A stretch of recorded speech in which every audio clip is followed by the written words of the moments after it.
Welcome to Beans and Breakdowns, a podcast dedicated to bridging the gap between specialty coffee and the heavy music community. On this episode, I'm joined by Andrew Cormier of the band Piercing Damage. So grab a fresh cup of coffee and wake the fuck up!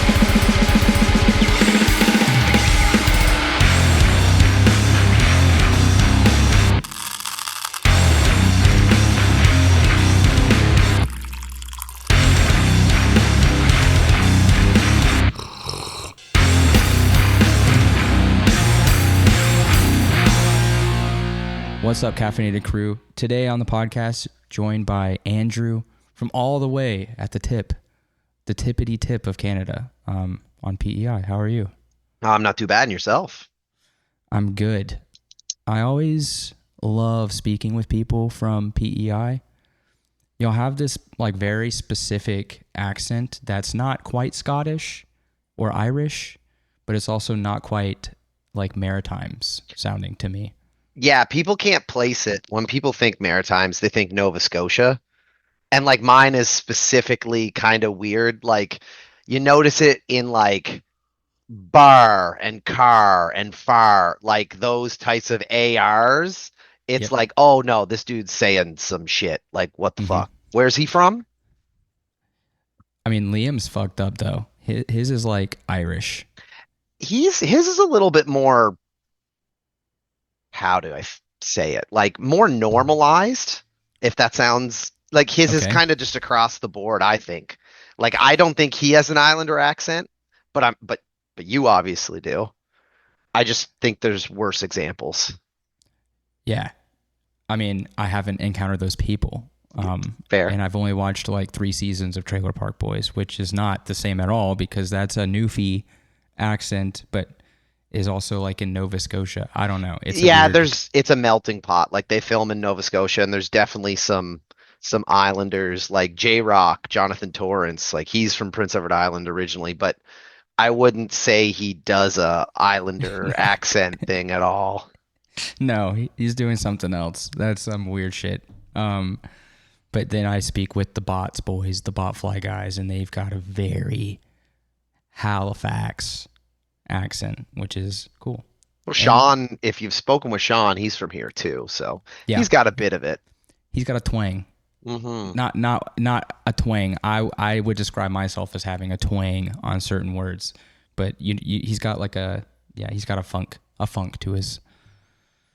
Anyway, enough about accents. Let's talk about coffee. Are you drinking anything? Right now, I'm not having a coffee because I drank a bunch of them today. I know. I was like, I can't have another coffee today, but I'm having a sparkling orange cream soda sparkling water. It's pretty great. Yeah, I think I was just at the point where like, if I want to sleep tonight, I can't do another. I've been on a caffeine deficit, like starting since maybe yesterday or the day before. My, I'm getting older, 32. It's coming around the bend.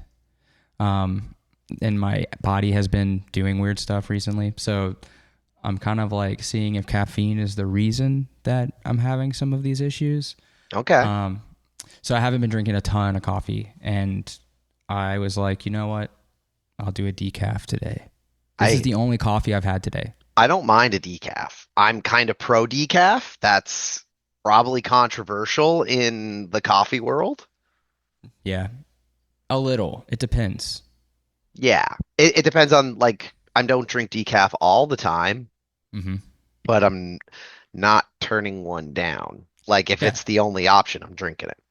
Or if it's like at 6 in the evening, which is the case right now. Yeah, I could probably go for a decaf. Like that would set me up. But I just don't think I have any right now.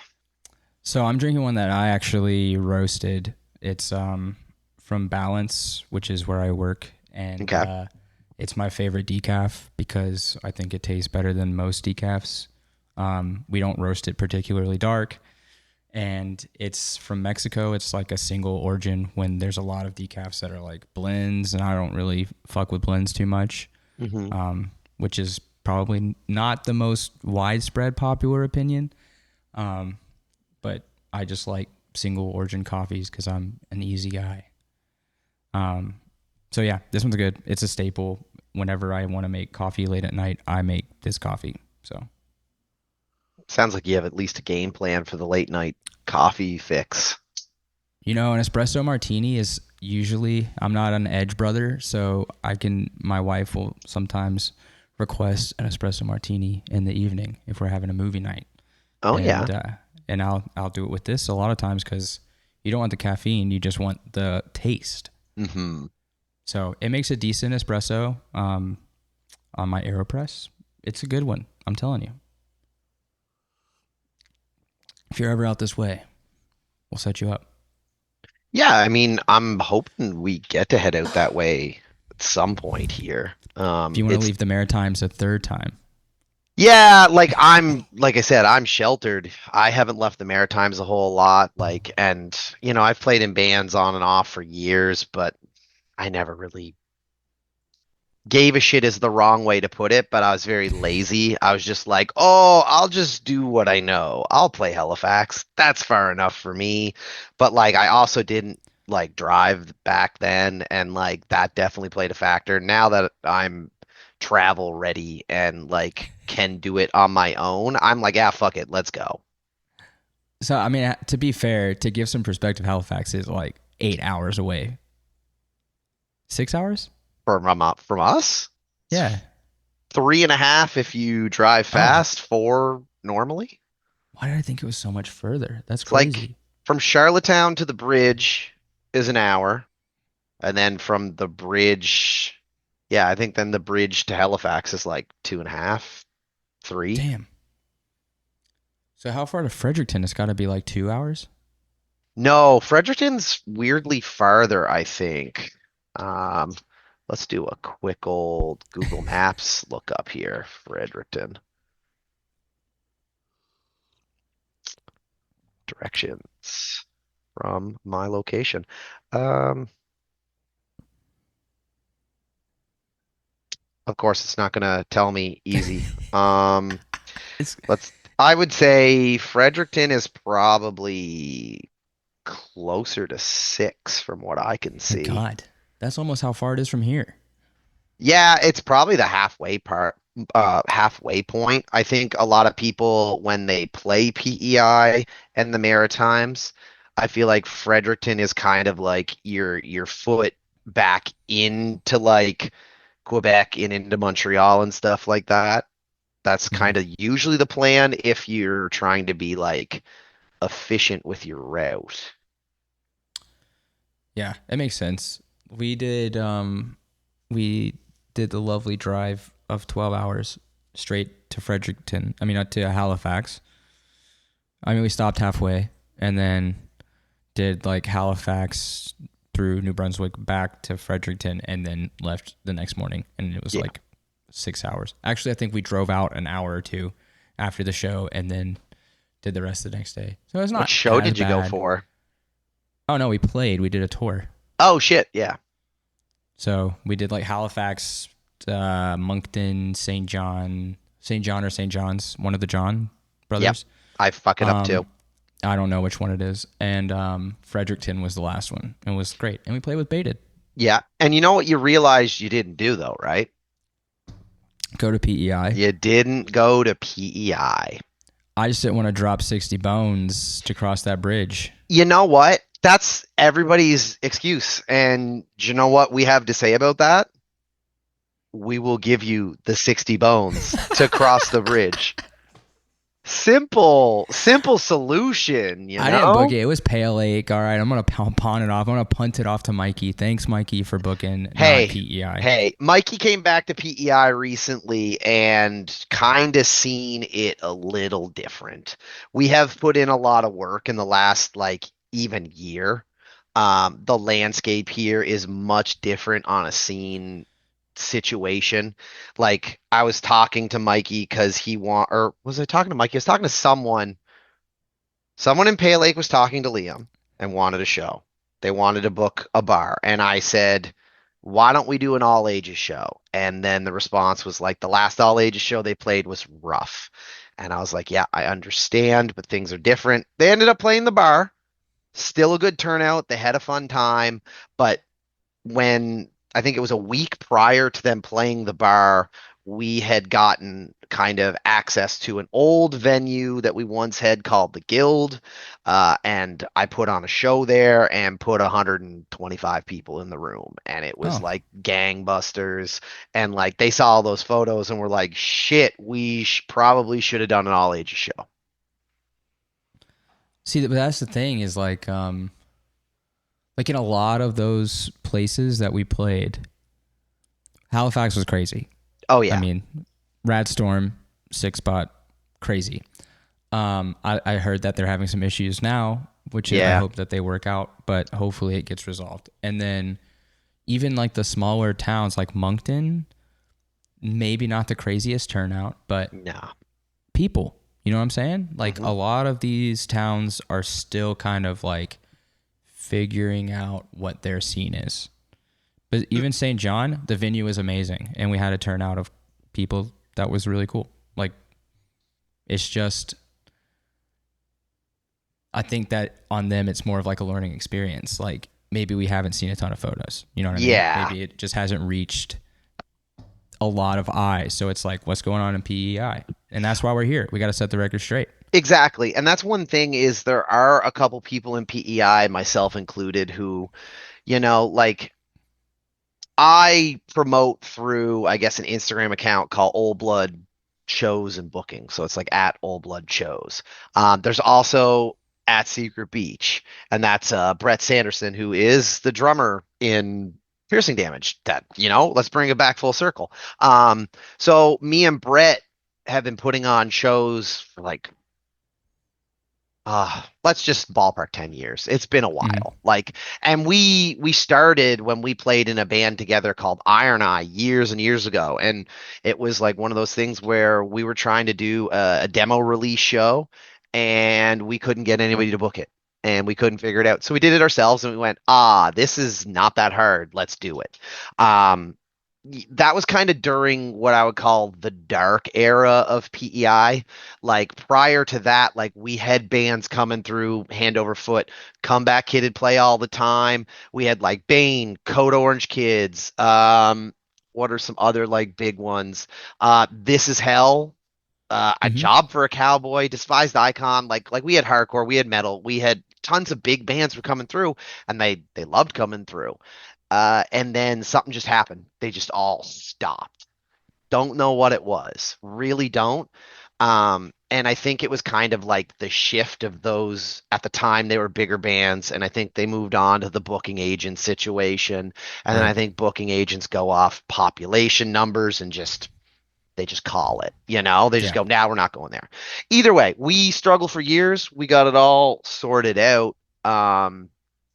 And basically, one of the big things was we just kind of put our heads down and we worked really hard on creating safe spaces in our scene.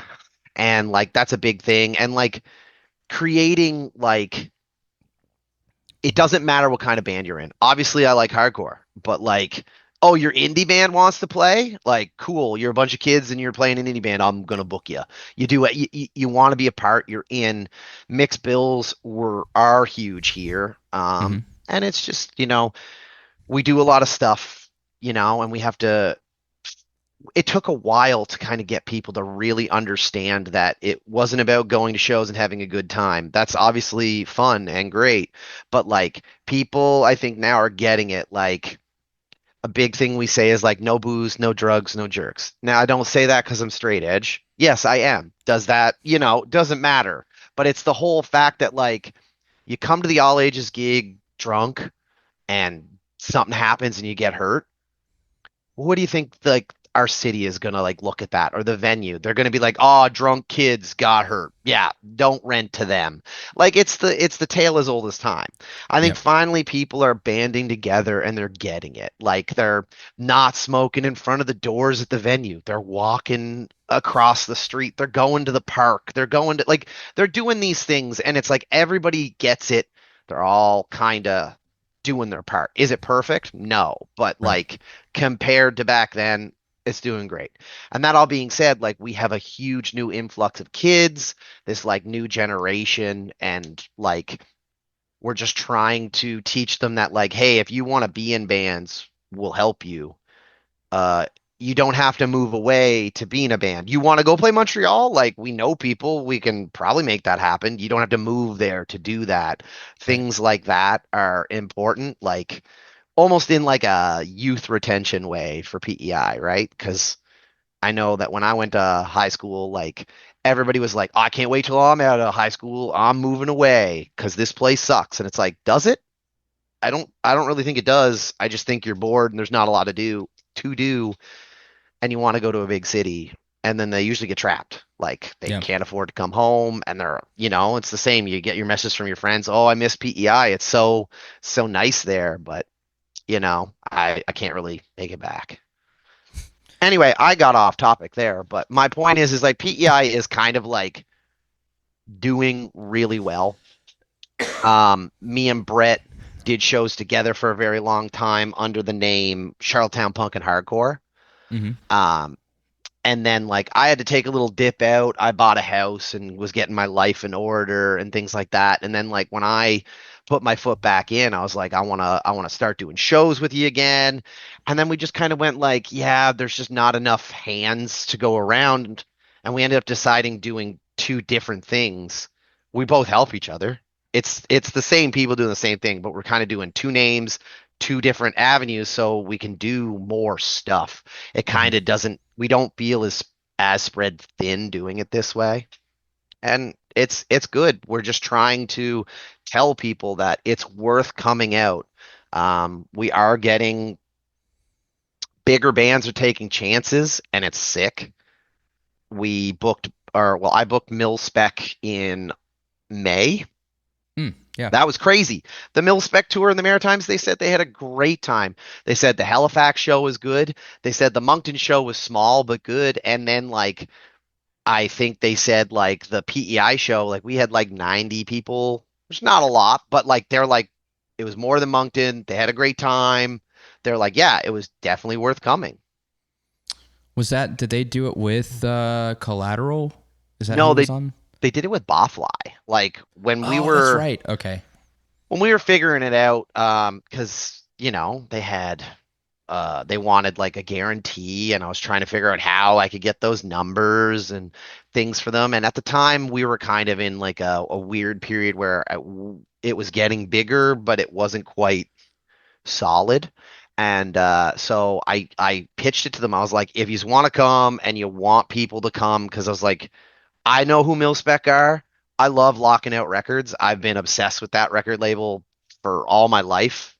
I'm a huge fanboy, but I was like, but I don't think that the kids know that record label so much or who you are. So I was like, if you tour with a Maritimes band that's big, you will get that draw. And that's where I was like, hit up Bawfly. You want people there, people will come for Bawfly.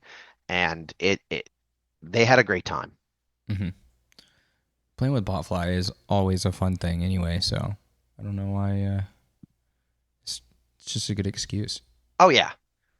They're doing great things. That new record they put out, the best Botfly out. Like I was saying to Keegan, I was like, I know I was always like when Botfly first started, it was a lot more like hardcorey, and that was obviously like more my thing. And then they were doing their thing for years, and it was good, but they deviated, right? And then the new EP or the new record, I was like, it's like you mashed the two. You got your current, what you've been sounding like, but it feels like you're going back to your roots. Mm-hmm. And it just hasn't never sounded better. And like Keegan's vocals on that record are the best they've ever sounded. Like I love that new Bawfly record. Yeah, I I will say I received it in a text message months before it came out, and I was ecstatic. I also have a couple different versions of a couple different mixes, and I like will hoard them all and like listen to them differently. Like it's really cool to see the stages of how it grew, but like the final product's ridiculous. Hmm. Yeah, I think Max from Spite House, he did the recording and he recorded the drums and then did the mix on it. Sounds amazing. Hmm. So yeah, love Botfly. Shout out Botfly. Big shadow Botfly. Big shout out. So I want to return to something that I mentioned earlier because I was not joking. There's been some lore that was tossed around when Liam and the other guys were on, talking about Robin's coffee. So they said some serious things. They said that Robin's is racist and people who drink Robin's coffee are racist. What's up with this? I have no idea. I heard, honestly, like, I heard this joke, whatever they said years ago, and I was like, what? Like, I don't get it. Fuck them. It sounds like an unintelligent, like, dumb joke at some point. Like, I don't know where it originated from. I don't get it at all. So you're saying that it's not racist? No. I mean, why would drinking a specific type of coffee be racist? I can hear them laughing in the basement. Someone just heard me say that. They're not happy. I mean, I have never tried it. I've never been to a Robin's. We don't have those here. We have Tim Hortons and Van Hoot. We have Tim Hortons, and we have lots of options. Like, yeah. Liam has words. Is that Liam just came up to say we have Robin's? Of course, that's what we're talking about. There's Robin's is just like Tim Hortons, honestly. There's just slight differences. Donuts and coffee. Donuts and coffee. You know. That's it. Yeah, well, no, we have more. Like, we have a lot of, like, local coffee shops. Like, we got Timothy's, which our Timothy's, I believe, is franchised out. Like, it's a local owner, not like a chain. Like, I think they broke off. We have Receiver, which are great. We have Shed. We have Fifth Wave. Like, there's lots of little coffee shops popping up, and they're all good. Just, you know, you might hate to hear this. I'm going to tell you what I would think is a controversial coffee take. Okay. I think there's certain levels, and on the bottom tier, like, obviously you got your Robins, your Tim Hortons. Like, Tim Hortons is shit. It's not good coffee. And all those things. And until you're going to a place like a Receiver or like your like hipper, more local coffee shop, it doesn't matter what coffee you're drinking. Anything lower than that, like, it doesn't matter because it's pretty all bad. Yeah. And I drink instant coffee most of the time because it's cheap. Why would I spend $3 on a cup of Tim Hortons coffee when I can spend $5 on a big jar of instant coffee? It's going to taste the fucking same, and I'm going to get like 30 coffees out of it. What's crazy is the coffee, like the filter coffee at my shop is $3. Yeah, that's sick. So don't go to Tim's. Yeah, like, why would you? Like, our Tim's are also owned locally by like there's like a guy who owns most of the Wendy's and Tim Hortons, like the Murphys. It's like a family business thing, but it's like a shitty guy who runs multiple businesses, treats his employees like shit, pays them nothing. You know, your typical, and he's kind of got the chokehold on those franchises in the Maritimes, and like, why give him money? So he can continue to treat his employees like shit? So if anything, you're saying that the local Wendy's and Tim Hortons is racist. I'm just kidding. I mean, like, I see where you're coming from. I think they are, but for a different reason. Just because that guy's probably a huge dickhead. Oh, yeah. He's like from what I hear, it's like a whole, like, they used to give really good benefits to working these shit jobs, like gym membership and all this stuff. But now I guess the way they combat that is just hire a bunch of employees part-time, only the full-time get the benefit. You know, like, they're just figuring out the ways to skirt the system. My whole point is support local, support your friends who work at a coffee shop that get treated well, hopefully, and like, maybe give a shit about the coffee they're making, and maybe you won't drink fucking sock water. It's true. Sock water. I've heard Tim Hortons described as garbage water, dog water, which is not my favorite way to describe it. Yeah. Don't give your money to these businesses. No. Like go give your like Receiver Coffee here in Charlottetown is owned by Chris Francis, and like he's a local musician. He plays in like pretty great indie bands. Hmm. Like always hires like from like the music scene, supports. He lets us put posters up in his businesses. He cares. Why not give him your money? It's Like true. the Murphys aren't doing any of that for anybody. Receiver did the first Botfly coffee. Yeah, that's what I'm saying. And like I'm sure if somebody else reached out to do it, he'd probably be like, "Yeah, that's a great idea. The Botfly coffee was great." Bots blend. Um, yeah, that's great. I my next thing was the scene, but we definitely talked about that. Well, well, Which is very a, cool. a big thing like I could go on for hours about the scene. Big scene guy about like trying just to make it better.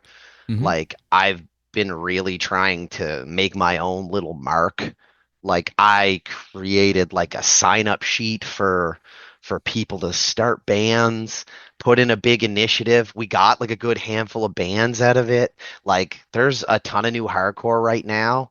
And like when I was making posts about like theoretically making this happen, that's when like Be About It reached out and was like, "Hey, I love to see what you're doing. Like, I made this graphic. Do you want to use it?" And it was like this really cool graphic that was like PEI Hardcore wants you to start a band, and Yeah. like it just blew up. And like just to randomly get this support from Be About It. I mean, we've talked here and there, like being promoters and things like that, and like Destiny is from the Maritimes and kind of gets it and wants to help. It was really nice to see that support. And people were like, "Oh, cool! That cool zine they made that. That's awesome." And doing things like that are necessary in small places. And we got more venue access now. We got more bands. If anything, we need more promoters or kind of bands to do a couple things themselves. Like it's just a couple promoters spread thin. Yeah, I that's like a different problem than what we have here, which I wouldn't call like a problem. It's just whenever you have a surplus of promoters, sometimes like you run into like multiple shows happening the same Yep. night or like this. So it's trying to figure out how to like work together to not step over anybody else. Cause like, it's interesting what you say about like the different genres and things because I'm from a small town, and we didn't have a hardcore scene or a metal scene or a punk scene. We had a scene, and you go to shows at the one DIY we have, and it could be an indie band, a punk band, like a I don't know, like a beat down band, and then something else, like a rap project or something. Yeah. But it's because it's all ages. You can't bring alcohol or anything, and it's the only place anyone under the age of 21 can hang out, and that's an important thing. And Yeah. so stop focusing on like it has to be a hardcore scene or a punk scene. I think it's important just to create a scene. A scene's a scene is a scene. And when scenes get bigger, they splinter. Sure, it's great in a perfect world if you only want to see hardcore bands. That's awesome. You can do that in bigger scenes but like in places like PEI and in other places in the Maritimes, you're not so fortunate. Like your friends have other interests, like other genres, support them doing their thing. But Hmm. like, I mean, even right now, like PEI has like a handful of hardcore bands. We could have just hardcore shows, but if we did, it's the same 5 to 8 bands, 4 band bills rotating differently at the same Hmm. set every month. Like people are gonna hate that. So like book your friends, book the other bands. It's cool. Do I want more hardcore bands? Yes, but variety. Like there's bar shows to go around till the cows come home. They want us in there just because, it generates money. Right. But small scene stuff. It's important to do the thing at an all ages level and foster a new generation of kids who want to start bands. Like we have a relatively newer band here called Kratom, and it's junior high kids. Their drummer's 12. They're like, yeah, I know the name threw me off. I don't know where the origins of that came from. I'm guessing like an older brother or a dad gave them the sick name. And like I'm when I tell you that their like main like guitarists like and vocalist, his name's Corb, that kid shreds. Like that kid will be the best riffer in Charlottetown in a couple years. Like he's pretty close. Like I keep like making jokes to Liam. I'm like, when he's getting close to you. You say you're the best riffer around, he's coming for the crown. And when he can take you out, you're out, brother. Corb's You're in. done. But Yeah. but these kids are we're bringing in bands from away, and like these kids are like, oh my god, this is insane. And then every time they play, after they see a new band and then they play, they're tighter. Their sets are crazier. Like they're probably the most entertaining band around. Like for all of us anyway. Like we're like, Hmm. this is amazing. To hear that there's 12 and 13-year-olds in a band is insane. Yeah. And like they bring a crazy crowd, like all their family come out, like it's nuts. But like I don't think we would have those situations if we didn't work hard to make the scene kind of like what it's been in the last couple of years. Because if we didn't, they'd have no place to play. They'd be playing in their basement. They Hmm. wouldn't, they probably wouldn't have played a show because they can't get on bars. And really, like even like metal bands have a hard time playing bars. Like they're just like a thrash metal band. They do like a bunch of death covers. It's great. Really? Yeah, like they cover like Pull the Plug, Crystal Mountain, like the hits. It's so good. That's nuts. The first Um, time I seen them, I walked into a Secret Beach show early and they were like set up and like kind of sound checking, and I just heard like one of the guys just playing the solo from like Leprosy and like hitting the pinches and doing all that, and I'm just like, oh my, like what is going on? Like I am not a good musician. Oh, like it put me in my place, and I was like, these kids rule. We got to like make this good for them. do they have music out? They don't. They're recording right now. Like I'm so like hyped for when that does come out, and I'll get it up to you. Like I'm That's gonna be crazy. plugging the hell out of that band. They're gonna be the biggest band in Canada. That's crazy. It's just it's so exciting seeing like the fruits of your labor, Hmm. seeing like kids who probably wouldn't have supports like when I was their age, I just wanted to be in a thrash metal band. All I did when I was that age was like, I love Slayer. I want to listen to Slayer all day long. I want to play in a band that sounds like Slayer. That's just what I did. And they're living the dream that I Yeah. wish I had, but I didn't have those supports then. Right. Man, that's crazy. Like that's very sick. I would love to see that in Montreal one day, but it's the all ages scene is like trying to connect it with the scene that we have is it's just more challenging because it's so big and like Yeah. a lot of shows happen downtown, which is kind of like far from where, there's like a lot of younger people because they're usually like in the more suburb areas. So it's definitely more of like a challenge. So trying to kind of figure that out. We literally have active conversations constantly about like how are we going to get more young people at shows. Well, I hear like from the outside looking in, like I see a lot of like all ages initiatives, and I see things. There's people in Montreal trying to do the things that we're doing. I know it's almost harder in a bigger city to wrangle the people to get them to do the thing. Like I see these posts like there's a show here tonight, like I think I read one today that Be About It's putting out, and it's like there's a Hmm. show at the Legion. It's like Yeah. don't bring in outside alcohol, don't do this, don't do that, and they're just basic ass rules you think that everyone could understand.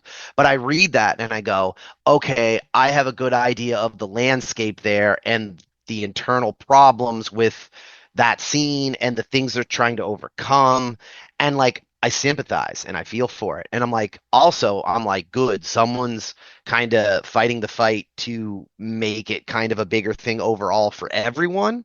Yeah. And that's what you need to see. Yeah. Destiny's been doing a lot trying to create more of an all ages landscape, and it's very difficult because usually the venues are really expensive, which is one big challenge, and then like basically trying to get people to those shows can sometimes be difficult because the venues are usually out of the way. Yep. Like there's one that there's basically almost no transit to, and Montreal's a big transit city. The Legion's a little bit easier, but it's still kind of in a weird spot. Yeah. But then there's one, and then there's one that's like in a good spot, but it's always booked. Yeah. So trying to book shows there is very difficult. So, like Destiny has been doing a lot, and I really appreciate the work that she does, like a lot of us do. But yeah, I mean, I know that it's such an uphill battle, especially with Montreal's like drinking culture is so deeply ingrained in people. And since you can drink from the age of 18, it's very different. Mm-hmm. And that's a big thing. Like that was always the thing. Like, oh, I can't wait to go to Montreal. As soon as I'm out of high school, I can drink. That was a big one. Like it's just, it is what it is. Yeah. And I see the appeal. I understand it. And I know that like Montreal is also like kind of like hardcore mecca right now. And like, not just like capital H hardcore, like chain punk and like punk hardcore is also huge there. Drinking's huge in that culture too. But those are like, I know that like the scene's fractured in a way, and fracture is not a bad word. I'm saying it in like I know that there's pockets where they're like, we're going to go play in this basement and it's like a party, and that's cool. Those bands want to do that. Let them. Yeah. And like, they probably also want to play all ages shows. They want to branch out. They want to do these things, but you have to have a solid foundation with some rules. So like people don't ruin it for everybody. There's always going to be an idiot, and someone has to kind of have a good head on their shoulders to be like, that guy, I don't like what's going on, or like the behavior. And you're like, that could be a problem. Like, it's fine, but like, what if this happened? What if he got hurt? What if he fell off the stage? That's why you gotta have old heads. Yeah. You gotta have old heads that are able to be like, hey, let's go outside. Let's take a breather. Yeah. That's a big thing that I've been trying to do. And like teaching like Liam and Tyler have been really good and really receptive, because I know for the last couple of years, like they had a much different perspective on things when I first met them. And like, even now, like they've come such a long way. Like they get it. They went from playing in bands because it was fun to playing in bands because it's fun, but they also see the greater good of being a figurehead in a band that like young kids are going to look up to, and why they can't display these bad behaviors themselves at shows, because then you look like a hypocrite. Like, we set all these rules, but it's very important that even the people in the bands do them or follow them, because it's like, you're not immune because you're in a band. You still got to play by the rules. If anything, you got to play by the rules harder. Yes, I come from church, so I understand the I used to be a pastor. I don't come from any of that, but I'm sure I sound like a pastor some days, the way I granced it. Oh, no, I know, but someone has to do it. I really do get it. You call it being above reproach. You need to set an even better example than what you're expecting somebody else to do, because you want to be, I think it's a great message to have. And, there's a few like people that I know in Montreal that really do try to go out of their way to do that, but it's a big scene. Like, it's a lot of people and a lot of new faces recently. So if people don't get it, they're not going to if they don't get what you're trying to do, they're not going to go along with it. It's much harder on a grander scale. Like I do not envy the problem. Like, doing what I do here, if I had to do it in a bigger scene, I'd probably be burnt out and give up. Like, I can't like state enough how like impressed I am with like Destiny and be about it doing these things, because like I'm sure I'd be toasted. I don't know how she hasn't burnt herself out yet. She's literally going to New York to see like shows all the time too, which is crazy. I wish. Right. I'm hitting my, I'm about to be 35. in the early next year. Like I had opportunities to see bands I always wanted to see, and I went, nah, they'll come through the Maritimes. Nah, I'll get my chance. And now I'm there. I'm like, fuck. I fucked this. I should have done this in my 20s when I didn't hurt. And now I'm like, I got to make some time to do it. Yeah. So I still want to bring bands to the Maritimes, though. No, you definitely should. Bands out there listening, the Maritimes is worth it. There's just tricks. You got to play the right cities and you got to bring merch. People buy merch here like fucking mad. It is a lot. They do buy a lot of merch. Well, I was kind of like blown away by a couple of things. Like I was talking to some people in Montreal, like, and I was just like, oh, like you're gonna do tapes, like how many are you gonna do? And they were like, oh, we're gonna do like 30. I'm like, what? And they're like, yeah, we're gonna do like 30. I'm like, I would get rid of 30 in like 15 minutes after being like, I pressed tapes. 30 is like everybody in the band and your close homies. Everybody's got a tape. You need to press like 60 to 100 here Hmm. because the first 50 are gone. And the same with shirts. Shirts go cuckoo bananas here. I don't get it, but Yeah, I mean, when we went, we sold a ton of merch in the Maritimes, and I did not expect yeah. that at Well, all. I've been telling bands like from away, like I'm even like I think all the time to myself, like, what if a bigger band wanted to come? I'd be like, well, here are the stops you got to hit. If you got merch, great. Like you explain to them, like bands who come through don't realize how much they're gonna sell, and just be like, and if you don't got merch, I know guys that like locally who will print it for cheap. Be like, don't bring it up. Do a fun run. And like we'll get it cheap and you'll sell out. Like all I got to do is hit up Babs from Bofline and be like, "Hey, X That's what band I wants to come literally. through.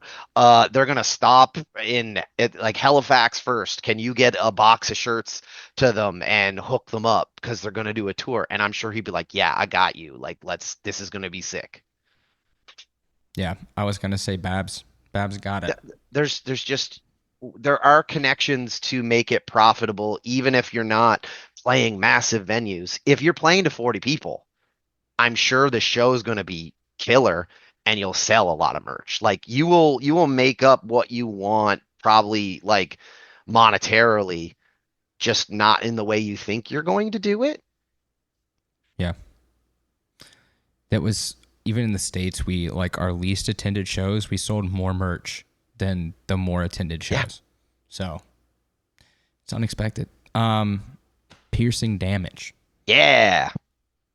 Speaking of being about it, or be about it, not being about it. Speaking of be about it, you guys are putting a demo out, or you put it out already. It dropped today. I was That's what I saying like thought. this is a convenient time for us to talk because I was just like, oh, this is perfect. Like we had a really hard time keeping it to ourselves that we were getting to put it out on Be About It. That Hmm. was a weird perfect situation where we didn't like shop it around, nothing like that. Uh I am a giant Be About It fangirl, like because I see someone doing what I want to do and being supportive of what I do for the last while. And the merch is sick, and the bands that get put on that are sick. And then the comp, the Montreal comp, like I was like, I fuck with this. I don't know if you Yeah, can see the this. I do Yeah, I'm see it, wearing it. Yes. and it all started because like we recorded the demo. It basically in the wake of kind of Baited's destruction. We were like, me and Liam were jamming on and off with piercing damage, and it was just kind of like, okay, let's get a little bit more serious about this. Let's like sit down and lock in, no messing around. And we cranked out the demo, like we cranked it out, like conceptualized it, jammed it, recorded it in less than a 2 week period. Um, and we were like, "Oh, this is good. This is better than it had any right to be." And I sent a message to Destiny being like, "Yo, I loved the comp." I was like, "The next time you do a comp, I want on it."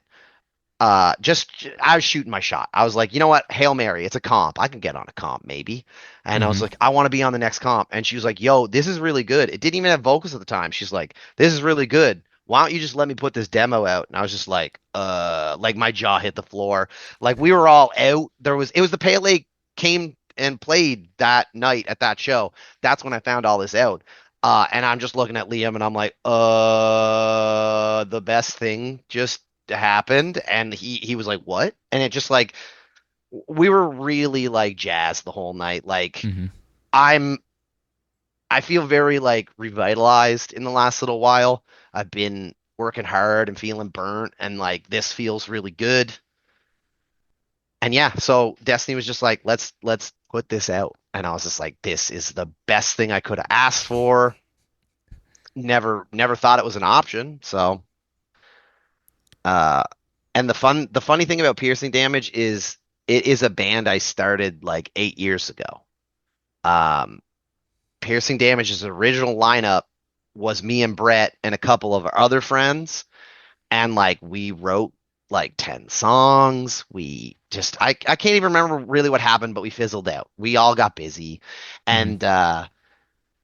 And then over the years, I was trying to just start another hardcore band and it just was never really working out. And this was always kind of what I had in mind. And then me and Liam sat down and we did this demo. And like there is one song on the demo that is like a Piercing Damage original recipe song that's been tweaked. Kick Me When I'm Down on the demo. That one was written 8 years ago, you Damn. know? Uh, yeah, and we're super stoked. Like the drop has been good, reception is good. Um, they let me have creative, stupid control. In a dumb way, I was like, I've been wanting to do this forever. The last time I was in a hardcore band, I wanted to put swords on merch, and everybody was like, swords are stupid. And I was like, no, swords are cool. Like being like completely, I was like, I want to be cringe and I want to be free. And then like I got the idea to take all like the promo photos with swords, and I like spent a week being like, who's got swords? Let me borrow your sword for a day. And like they're all laughing at me, being like, whatever, we'll do it. You figure this out and we'll do it. And we took those pictures and we were just like gut wrenchingly laughing while we're doing it the whole time. Like it was just the stupidest, silliest, funniest thing. And we went in the middle, like it was like 10 o'clock at night in this tunnel by my house, and we're taking pictures, and then like one of us is just like, what if, because the tunnel was like kind of on a walking path, and it's like, what if someone walks into this tunnel right now and just sees four dudes holding swords? I was just like, we got to wrap this up. We look like fucking serial killers. It's Like true. I mean, there's we posted a lot of the serious ones, but there's a lot of goofy ones. So if oh everybody's yeah. like, "Hey, these guys are this is looking a little suspect," it's like, "No, you guys see the goofy ones. We got them." I like the influence because I heard you were talking about locking out earlier, and even like listening to it, I'm like, man, this is so like 90s, even 80s, like hardcore meets locking out, like in a way. Like the Yeah. vocals are so like kind of Bad Brains, Minor Threat, like sporadically bursty.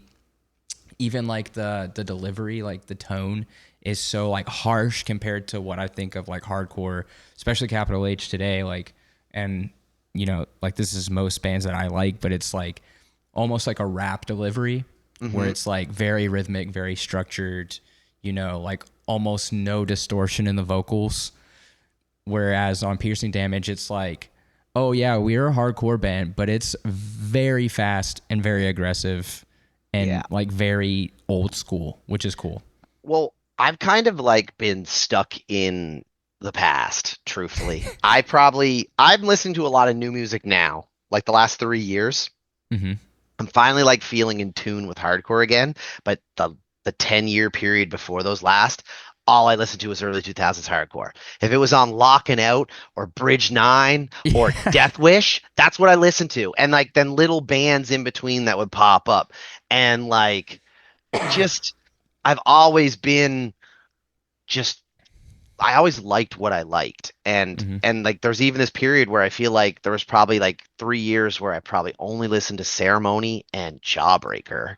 Like I just like was, but it's just nice because this band I was like I want it to sound early 2000s, but like also not like the same way. Like Hmm. Outbreak meets Righteous Jams and Mental, like Think Fast Records stuff too. Like all that stuff was like what I came up on.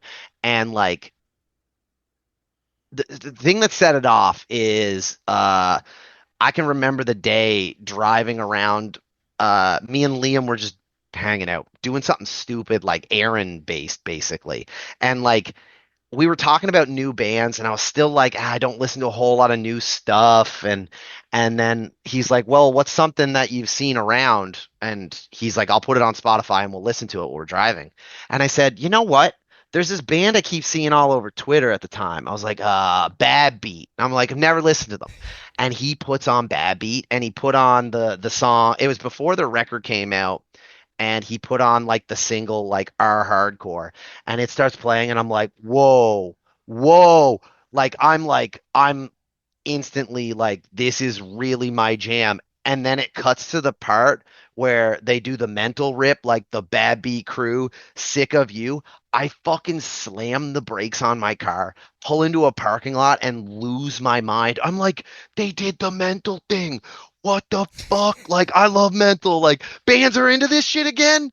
What? Like, I was like having a meltdown. And like, since then, I'm like, I've been obsessed with Bad Beat. Like, I love that band. They reignited like the flame of hardcore in me. Like I was like, this band is doing everything I've tried to do in bands for the last 15 years that no one else wanted to do with me.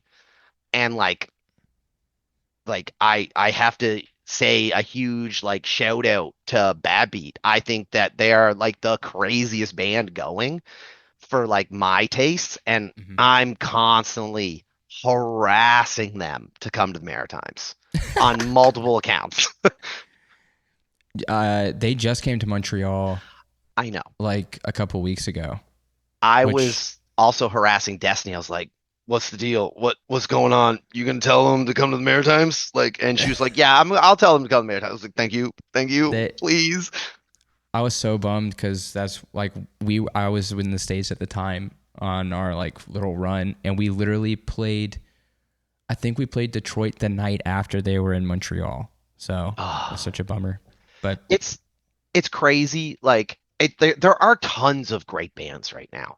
mhm. It's like hardcore is in a really weird place, but like Bad Beat kind of like I think was the band that did the thing where I kind of keep saying there's this early 2000s hardcore wave happening. And I was just like, I want to ride that wave, baby. Like this is the shit I want to do. I was like, I'm never going to get another shot. I was like, I want the band to sound like this and like this and this. And then we got Brett in on drums, and Brett is more like Brett also plays in Cell Death, like an amazing band, but they're Mhm. like P punks hardcore, and it's like we got this early 2000 thing going on, but there's that little bit of chain punk and that little bit of D beat, and we're really just like feels like a good mesh. Like The- Brett the- really likes Boston Strangler, and I really like yeah, Boston Strangler, and I was like, there's the common ground. This is what I'm aiming for. that yeah, I was trying to put my finger on like the sound, and is Boston Strangler like 100% with so much D beat, which is great. I love Boston Strangler. Yeah, so I mean, doing it all in house also very very demo core move. Yeah, I have a ton of gear. Like I'm a fucking gear pig. Like I've got amps on amps in the basement and everything. It's just like it's just everything to do with downstairs. Hmm. We can just do it.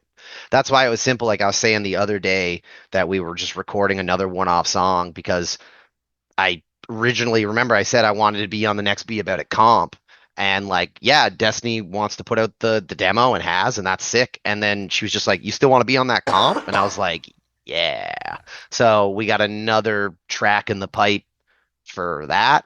and Mm, we're already working like on EP2. Like we're cooking with gas. damn. That's you always got to be like, I think when your next release is being recorded, you should already be sick of like the songs that you've put out. We're luckily not because of how fast we made everything happen. Yeah. We were all guys who have played in bands. Like there was no like usually when I start a band, there's always someone who like barely knows how to play and it's like getting them up to snuff. That was Yeah. not the case. It was just like Liam, Tyler, and Brett and me. It's just like we know what we want to do. Just smash it. Let's go. Yeah. That's I that really does help. I know exactly what you mean by you've always got like the one up to speed person. Hmm. And whenever you do have a band with people that like know their shit, it is so much faster. Like, but then you get caught up on like creative decisions outside of music. Like the music could come together super fast, but it's like artwork. What are we doing? I already had that on lock because I was like I said from the get-go, I was like I've had this name. I was like it was so good. It was an old band. And I always said I was like if I'm gonna do it, there has to be another original member. And then that's when I got Brett on board in this iteration again. And I was like, oh, okay, I can do it. And I was like, Sword Band, let's go. Damn. Like we already have fucking art for the next EP. Cause when we were looking at artists, we got a couple like we have a stockpile already. Oh my Like now it's God. just picking and choosing. Like we're feeling really good and really motivated. Um, and it's a feeling I haven't felt. I've been in bands, but I've been lazy in bands. I don't Mhm. feel lazy in this band. Um, and we jammed like twice, and then it was just like, so should we record? And normally I'd be like, I don't know about that. Like maybe we should like flesh these out. And it was like, no, let's go. Just and even like when we recorded it was originally only 4 songs and we had a riff and I was like that riff's great, let's make an intro track out of just that riff. It's just one riff. And they're like, Mhm. well, it's a good riff, I don't want to waste it. I was like, well, that's the best thing about a demo.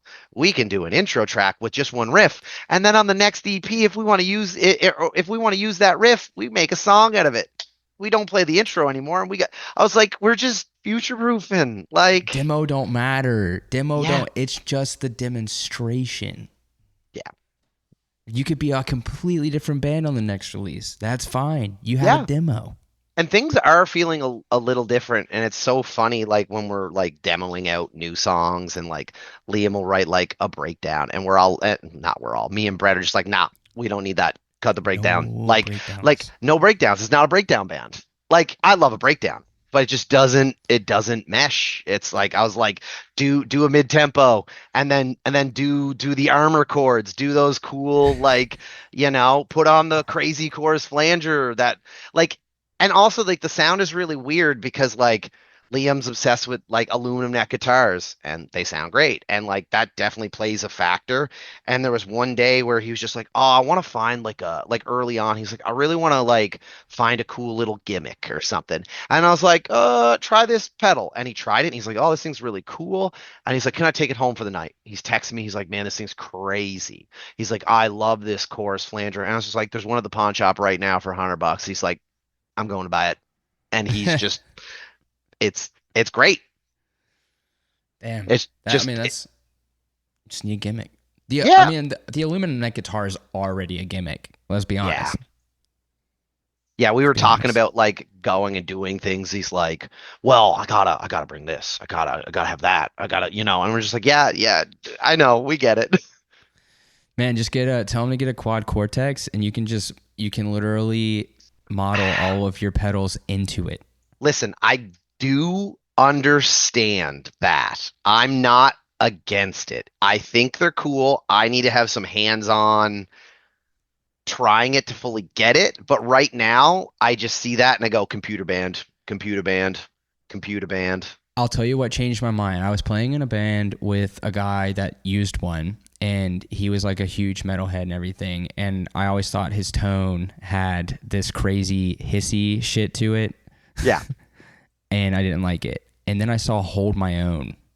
Oh, great band. I've been obsessed with the Mongoloids for Me too. years. It's one of Yeah. my favorite bands ever. Great So band. I think that is the best modern version of today's climate of hardcore with what I loved about Mongoloids, because the vocal flow is still very Mongoloid-esque, but oh yeah, the riffs are so good. And On Shit uses a quad Cortex with a Seymour Duncan power line. Okay. And they tour in an SUV. Liam was going to get the Nano Cortex. He was looking at it. Nano, yeah. He was like trying to figure it out. And I was like, that's great, but we do also have amps. I was like, you could buy that, but we do have an amp already. So that's my thought. Like, I'm writing like for a death metal band, and we want to kind of play some shows. And I'm like, I could get a 5150, or I could get a Nano Cortex and fly it. We could just fly. I agree with you if you don't have a 5150, but we have a 5150. He has an EVH 5150 if we want to use it. I have a V4. He's using a JCM 900. Like, I have amps. I worked in a pawn shop for almost 10 years. I picked up shit on the cheap, broken constantly, and now I fixed it all up. Yeah, I'm swimming in shit. So I'm just like, oh, you really like that thing? I was like, I have one. Do you want to use it? And he's like, oh, okay. That's the thing, though, is like in the studio, I would never want to use a Nano Cortex. That sucks. But if I'm needing to tour, and we can tour in an SUV and have no gear almost, or let's say you get invited to play some European shows, everything's in one bag. Yeah, I mean, we're not thinking on that level. I would love to think on that level, but like my whole thing is like we're from PEI. You can do it. Oh no, we can, sure, but like we're not thinking about that yet. Right now we're like, oh, like maybe we get to play Montreal, and like if we did that, what would that look like? And it's like, yeah, we can figure that out. And worst case scenario, like let's say we were given an opportunity to play Montreal soon, and you couldn't get a couple shows between here and there, and we ended up flying or something. It's like, well, Dwayne from Botfly, like we have friends that are like, they use our gear when they come here all the time. Yeah. It's a pretty simple ask to be like, hey man, you want to help us out on this one show? Simple. We got it. Like we're like, I feel fortunate. Like we have lots of friends in Canada, or at least in this half of Canada, this side. So like, I feel like that's all I'm thinking about right now. Yeah, like it's a little, but I do see the quad Cortex stuff. They're cool. I have a couple friends that are gearheads, and we all have our different opinions, and like, some people aren't. I really want to say I like new technology and things, but I also do know I'm very analog. Like I really hate knowing that ultimately I will pick we'll play a show and I'm like, yeah, we could use your cab, but we could also bring my 810. Oh, well, Andrew, the room's small. We don't need your 810. I'm like, yeah, but we could take my 810. I mean, I'm there with you. Like, I understand. And they're like, well, we don't need to. It looks cooler. And I'm like, I'll carry it up the stairs.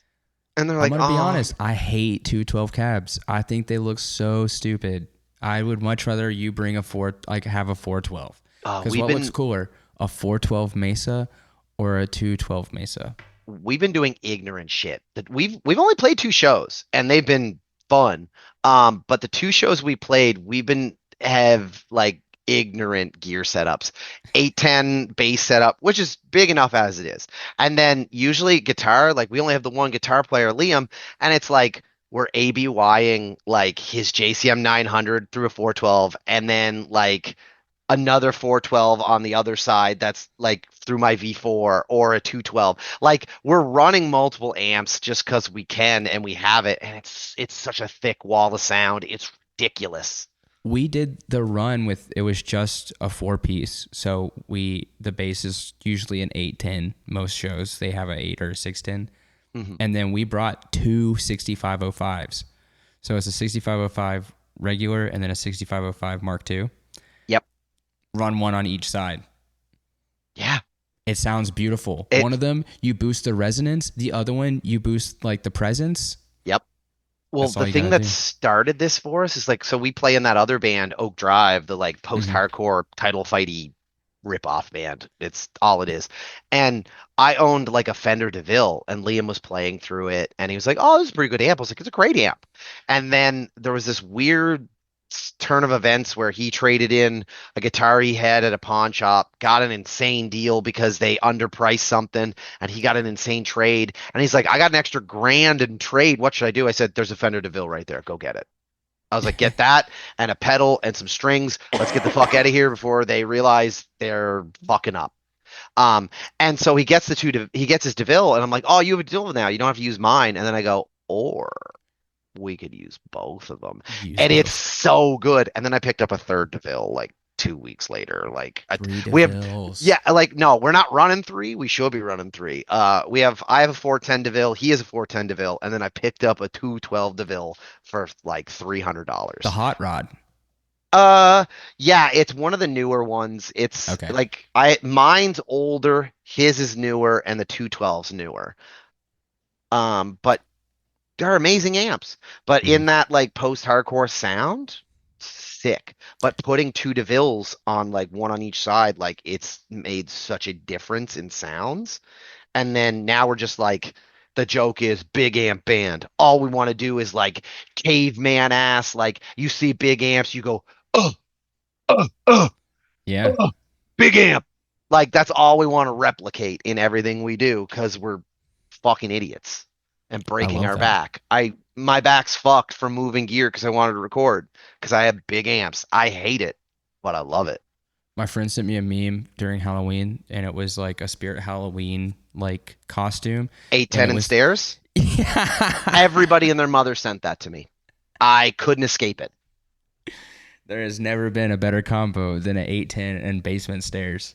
Yeah, Oh man. But yeah, that's I love big amps. Big amp energy. yeah. You know what I mean? We got some shirt designs made and they are ridiculous. We told a guy like we didn't do anything with them yet, and we will because they're kind of like comical. Like Liam sent him like the Rigs of Doom stuff and said, "Make something like this." And I was just like, "What?" I'm like, "We're a post-hardcore band. What the fuck is gonna happen?" And it's all just like big amp shit. And I'm like, "This is amazing. It's cheesy, but I can't wait to do something with it." That'd be Um. sick. Anyway, sorry.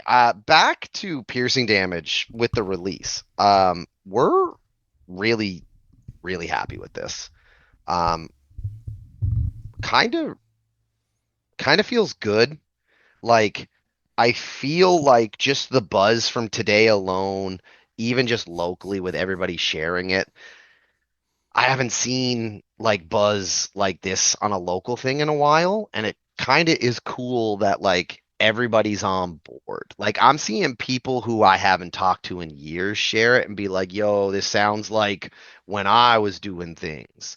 I see people who like we don't even think fuck with us and they're like, "Yo, this is fire," and like shit like that, and it's like cool. Like I've I don't know what to say. Like the reception seems well, we really like it, and like we were able to kind of execute exactly what we wanted to do with the demo, which never happens in anything I do.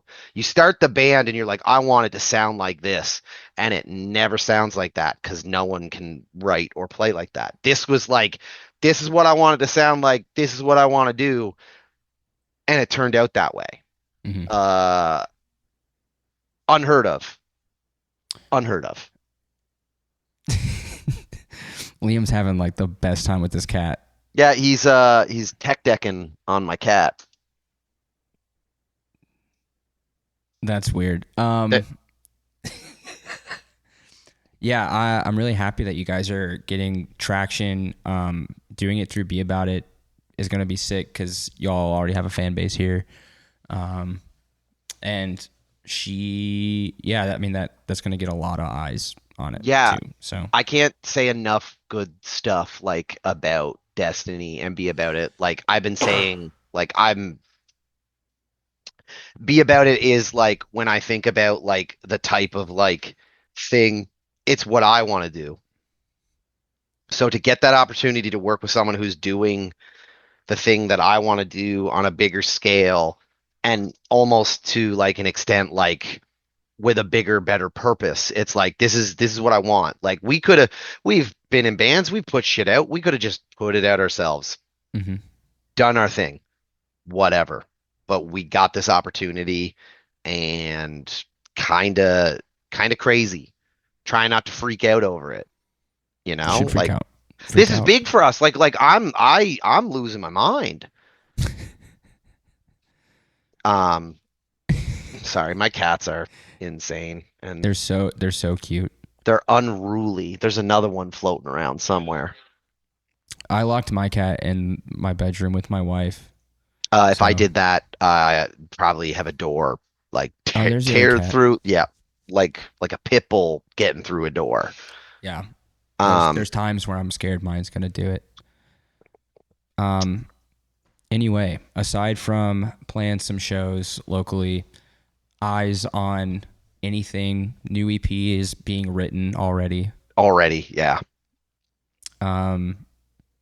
Branching out. You gotta leave the Maritimes. yeah. Well, that's the plan. It's just a matter for someone to be like, hey, you want to leave the Maritimes? I think there's a couple of things in the works right now with things like I know like Alex Moore from One Track Mind, like we've been Oh chatting yeah, more. because Yeah. yeah, like I love One Track Mind, and I was just like, yo, when you come into the Maritimes, he's like, oh, I think we're going to in April. I was like, perfect. I was like, I want to get on some shows, so like hopefully doing something like that. That's the only thing that I know that I have kind of even floated out.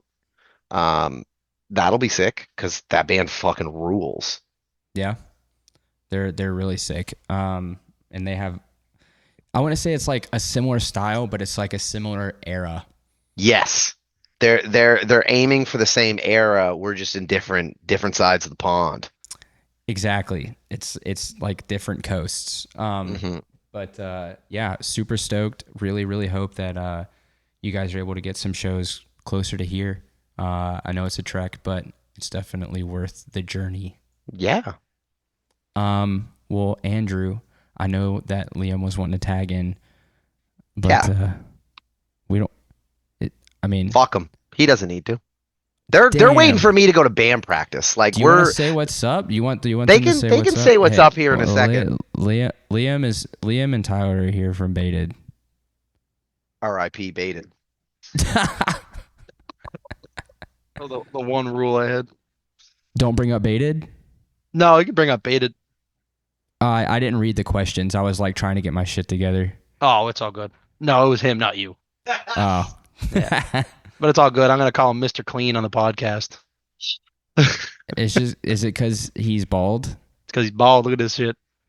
That's fine. Everyone I know over the age of 30, 33 is bald.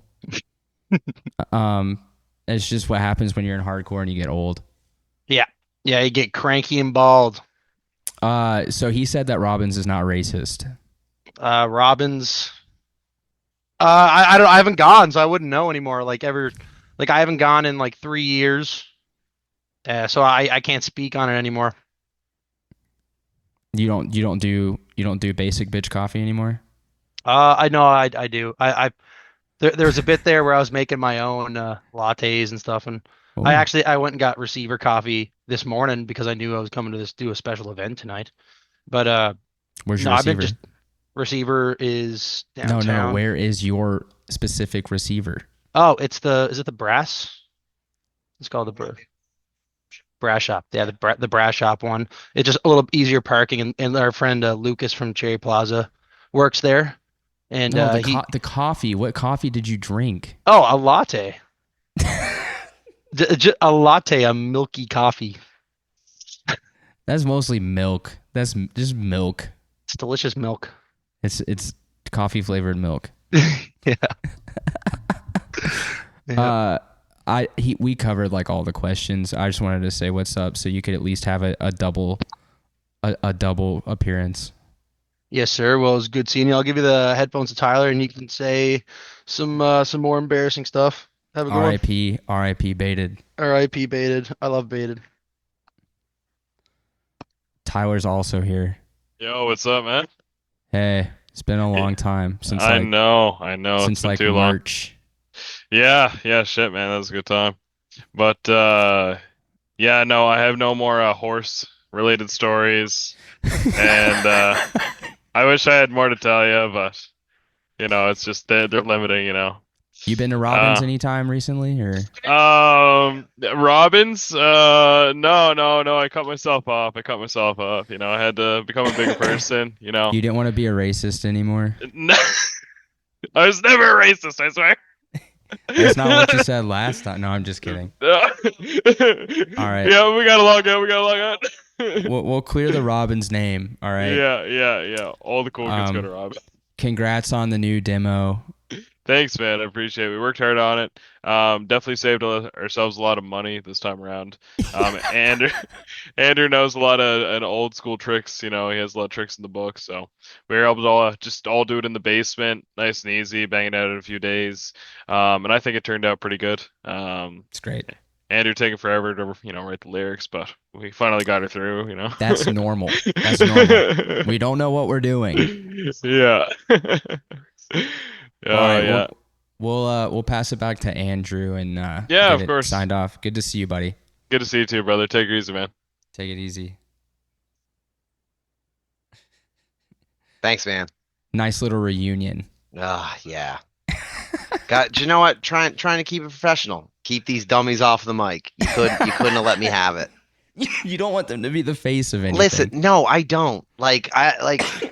These are but young kids that I'm taking under my wing, trying to teach them to be better people and not stupid. God bless you. Someone's got to do it. I understand. I get it. But, they seem You're even only better. here because you can write the riffs. Damn. And you're a good bass player. That's the only reason you're here. Andrew, thank you so much for hanging out. I just got one last question for you before we go. Yeah. What's your favorite city for beans and breakdowns? What do you mean my favorite city? Like, just in general? One. Oh, Yeah. Charlottetown. I mean, that's like local, baby. Come to Charlottetown. It's one of the biggest tourist destinations in Canada for a reason.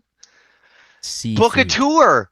Book a tour. Take an extra day on PEI. Go to the beach. Fuck around and have some fun. Like, more bands should be taking advantage of that. Some Halifax bands do that all the time. They play a Friday or a Saturday, or they play a Friday, they stay all Saturday, they leave Sunday. They get a full Saturday to go to the beach. Nicest beaches in Canada. Nicest beaches in North America or some shit. I wouldn't know. I've never been to PEI, so maybe it's time. Maybe this is something. You let me know. I will. Yeah. Cool. Well, thank you so much again. Enjoy your band practice, and we'll talk soon. Yeah, man. We'll talk to you later. Thank you.